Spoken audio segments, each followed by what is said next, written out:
क्या आप जानते हैं कि शिव तांडव न केवल विनाश का प्रतीक है, बल्कि यह सृजन का भी मूल आधार है। यह केवल एक नृत्य नहीं, बल्कि सृष्टि के अनंत चक्र का दर्शन है। आज हम आपको शिव तांडव की ऐसी कथा सुनाएंगे जो आपको न केवल प्रेरित करेगी, बल्कि आपके भीतर एक नई ऊर्जा का संचार भी करेगी। शिव तांडव का सीधा संबंध प्रकृति के संतुलन से है। भगवान शिव को विनाशक कहा जाता है, लेकिन क्या यह विनाश केवल समाप्ति है?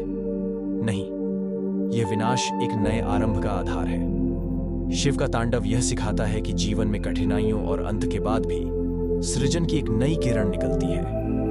पुराणों में शिव तांडव की एक प्रमुख कथा समुद्र मंथन से जुड़ी है। जब देवताओं और असुरों ने अमृत की प्राप्ति के लिए समुद्र मंथन किया, तो उसमें से विष भी निकला, जिसे हलाहल कहा गया। यह विष इतना प्रचंड था कि उसने समस्त ब्रह्मांड को नष्ट करने की धमकी दी। ऐसे में देवताओं ने भगवान शिव का आह्वान किया। शिव ने बिना किसी हिचकिचाहट के उस विष को अपने कंठ में धारण कर लिया। उनका गला नीला पड़ गया और तब से वे नीलकंठ कहलाए। विष की तीव्रता को नियंत्रित करने के लिए शिव ने तांडव किया। यह तांडव केवल उनके क्रोध का प्रतीक नहीं था, बल्कि ब्रह्मांड को स्थिर करने का उपाय था। दोस्तों, सोचिए, जब हमारे जीवन में विषम परिस्थितियां आती हैं, तो हम क्या करते हैं? क्या हम भाग जाते हैं या उनका सामना करते हैं? शिव का यह तांडव हमें सिखाता है कि विषम स्थितियों को धारण करके भगवान शिव के तांडव रूप को नटराज के रूप में देखा जाता है। उनकी यह मुद्रा ब्रह्मांडीय चक्र का प्रतीक है।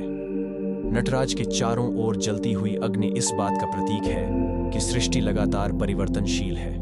उनके पैरों की गति सृजन, स्थिरता और विनाश के बीच संतुलन दर्शाती है। शिव का यह नृत्य हमें यह याद दिलाता है कि जीवन में हर आंदोलन, चाहे वह अच्छा हो या बुरा, हमारे विकास का हिस्सा है। शिव के तांडव में देवी पार्वती का भी अहम योगदान है। जब शिव तांडव करते हैं, तो यह देवी पार्वती की ममता और करुणा है जो इस ऊर्जा को संतुलित करती है। यह संबंध हमें यह सिखाता है कि जीवन में संतुलन कैसे बनाए रखें। क्रोध और दया, विनाश और सृजन, सभी का अपना महत्व है। शिव तांडव स्तोत्र, जो रावण द्वारा रचा गया था, भगवान शिव के इस रूप का सुंदर वर्णन करता है। इस स्तोत्र की हर पंक्ति ब्रह्मांडीय शक्ति और शिव की दिव्यता को उजागर करती है। इसका पाठ करने से न केवल मानसिक शांति मिलती है, बल्कि जीवन में शक्ति और स्थिरता का भी अनुभव होता है। आज के समय में जब हम तनाव, संघर्ष और असफलताओं से घिरे होते हैं, शिव का तांडव हमें यह सिखाता है कि हर अंत एक नए आरंभ की शुरुआत है। जैसे शिव ने विष पीकर संसार को बचाया, वैसे ही हमें भी अपनी चुनौतियों को स्वीकार करके समाधान ढूंढने चाहिए। एक बार की बात है, एक किसान ने सूखा पड़ने के कारण अपनी फसल खो दी। वह निराश हो गया, लेकिन उसने हार नहीं मानी। उसने अपनी भूमि को फिर से तैयार किया और अगली फसल में वह दोगुना उत्पादन करने में सफल रहा। यह किसान भगवान शिव के तांडव का जीवंत उदाहरण है। हर कठिनाई के बाद सृजन की संभावना। शिव का तांडव यह भी सिखाता है कि जीवन में स्थिरता और अस्थिरता दोनों जरूरी है। जब तक हम पुराने विचारों और रुकावटों का अंत नहीं करेंगे, तब तक नए विचार और प्रगति का सृजन संभव नहीं है।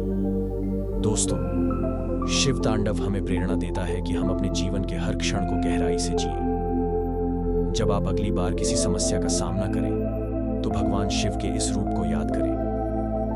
शिव तांडव की यह कथा हमें सिखाती है कि विनाश और सृजन दोनों ही जीवन का हिस्सा हैं। जब तक हम इन दोनों को समझकर स्वीकार नहीं करेंगे, तब तक हम अपनी पूरी क्षमता को नहीं पहचान पाएंगे।